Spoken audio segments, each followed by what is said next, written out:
शिव जी के लिए कहा जाता है कि वो बहुत सरल है और एकदम भोले हैं, इसीलिए उनको जानना बहुत कठिन है।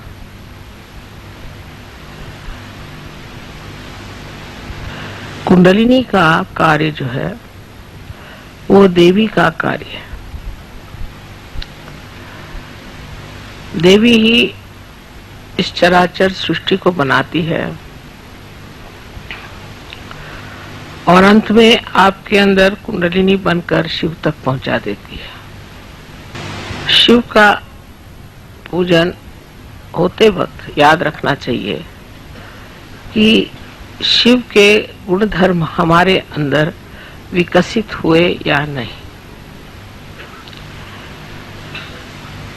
इसलिए सबसे पहले कुंडलिनी के ही गति को समझ लेना चाहिए। जब कुंडलिनी का जागरण होता है तो सर्वप्रथम वो आपके शरीर को स्वस्थ करती है, क्योंकि शरीर का भी स्वस्थ होना जरूरी है और इसलिए आपका चित्त पहले अपने शरीर पे जाता है। शुरुआत में सब यही बताते हैं कि मुझे ये तकलीफ, मेरी ये शारीरिक तकलीफ है, मुझे यहाँ दुखता है, मुझे ये बीमारी है। या कुछ लोग शरीर से हृष्ट पुष्ट होते हैं तो वो बताते हैं कि मुझे सांसारिक क्या तकलीफ है। क्योंकि जब हम लोग जागृत अवस्था में होते हैं तो हमारा चित्त इन सब चीजों की तरफ आकर्षित रहता है और इससे हम लोग काफी तकलीफ में रहते हैं। जैसे जैसे आप सहयोग में आएंगे आप यही पाएंगे कि लोग पहले अपने शरीर की या अपने सांसारिक चीजों की या मानसिक स्थिति की ही चर्चा करते हैं।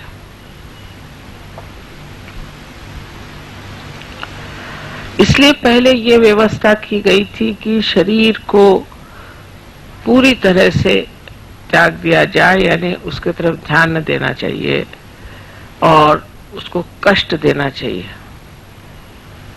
अगर आप पलंग पे सोते हैं तो आप नीचे उतर के फिर तख्त पे सोइए, फिर तख्त से आप फिर चटाई पे सोइए, फिर आप जमीन पे सोइए, फिर आप पत्थर पे सोइए, फिर आप दलदल में सोइए। ऐसे अनेक तरह से शरीर को पक्का बनाया जाता था जिससे शरीर बाद में कोई तकलीफ न दे। शरीर का आराम किसी भी तरह से मान्य नहीं किया जाता था। जैसे अगर एक रात जागरण हो गया तो तकलीफ हुई तो फिर 7 रात जागरण करो, फिर तकलीफ हुई तो 24 रात जागरण करो। उसी प्रकार खाने पीने का भी, अगर मनुष्य को खाने की बहुत लालसा है तो आप 1 दिन उपवास करो, फिर आप 7 दिन उपवास करो, फिर आप 40 दिन उपवास करो। जो आपको चीज पसंद नहीं हो ऐसी चीज आप खाओ और बाकी सब चीज आप छोड़ दो। यहां तक कि आप अन्न मत खाओ, सिर्फ फल मूल खाओ। फिर अगर आपको कपड़ों का बहुत शौक है तो आप सादे कपड़े पहनो, फिर आप हल्के कपड़े पहनो, फिर आप हिमालय पे जाओ और वहां पूरे कपड़े उतार के ठंड में आप ठिठराओ।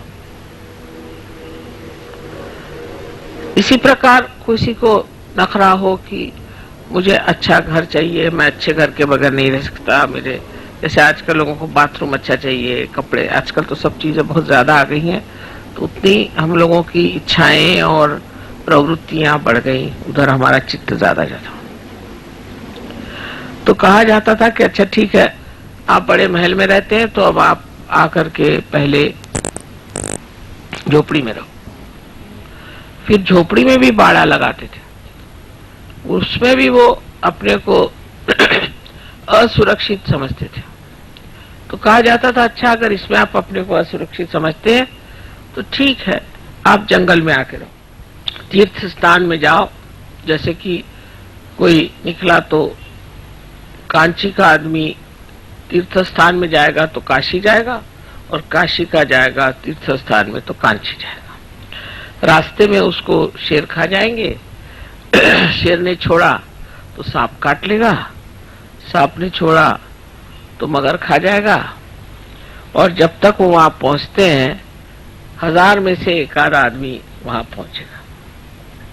इस तरह से लोगों को छाटते छाटते और फिर उनको फिर आत्म साक्षात्कार की बातचीत की जाती थी। सहयोग में उल्टा हिसाब किताब किया हुआ।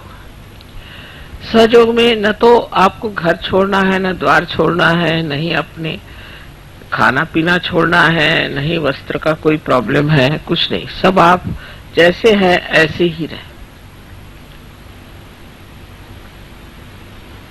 और इसमें आपकी कुंडलिनी का जागृत हो जाएगी। कुंडलिनी इसी स्थिति में जागृत हो जाएगी।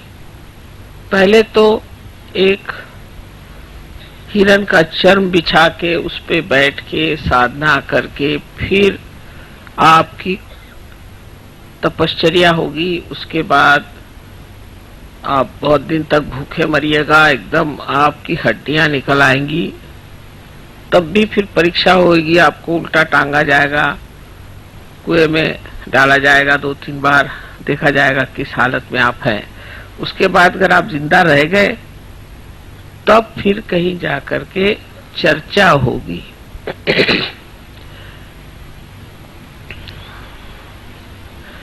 अब सहयोग में उल्टा कारभार।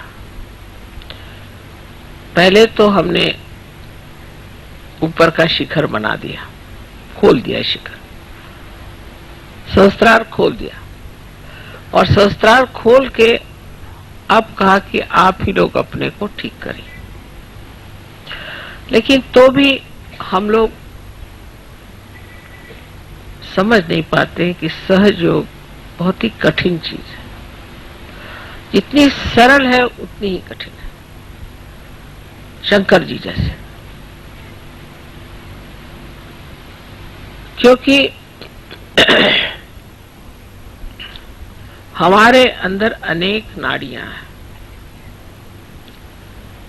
और उन नाड़ियों को खोलने का एक ही तरीका है कि हमारा चित्त जो है वो इधर उधर न उलझे। तो सहयोग में ये तो कोई नहीं बताते कि तुम खाना पीना छोड़ दो, कि उपवास करो और तुम जाके हिमालय में ठंड में बैठो, ये कोई नहीं बताता। लेकिन क्या करना चाहिए जिससे हमारी प्रगति हो? तो सबसे पहले हमें अपनी तरफ अंतर मन करके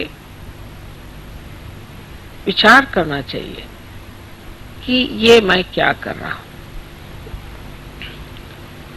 जैसे कि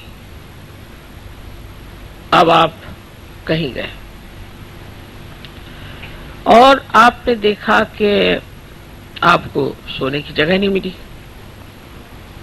तो फौरन आप शिकायत करना शुरू कर देंगे कि माँ देखिए हमें सोने की जगह नहीं मिली। उस वक्त ये सोचना चाहिए कि मैं ऐसे क्यों कह रहा हूं, क्योंकि मैं अपने शरीर के बारे में चिंता कर रहा हूं कि मुझे सोने की जगह नहीं मिली, मुझे ठीक से जगह नहीं मिली, और मैं अपना चित्त इसी में डाले जा रहा हूं। अब उस वक्त में यह सोचना चाहिए कि अच्छा हुआ कि मुझे जगह मिली नहीं, अब सो जैसे सोना, अपने शरीर की ओर देखे, सो, अब यहीं सो, यहीं सोना होगा। तू सहयोगी है।